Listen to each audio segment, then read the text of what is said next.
Lançado originalmente em 2006 para GBA e em 2008 para PSP, Igida Union é o segundo e o melhor jogo da franquia Department Heaven.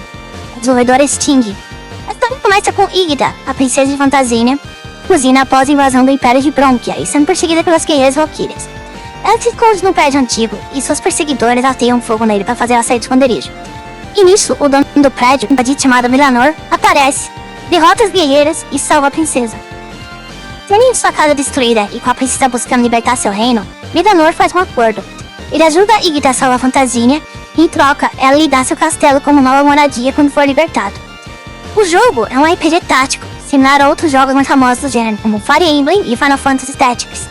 Mas com uma diferença marcante, você só pode combater uma vez por turno do jogador, ao invés de por turno da unidade.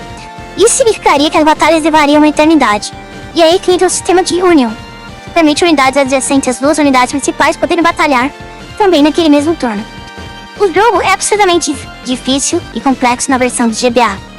Por isso, na versão de PSP possui 3 níveis de dificuldades, o que facilita bastante para pelo menos chegar ao final da história. E confie em mim, a história é tão boa que você vai querer chegar ao final.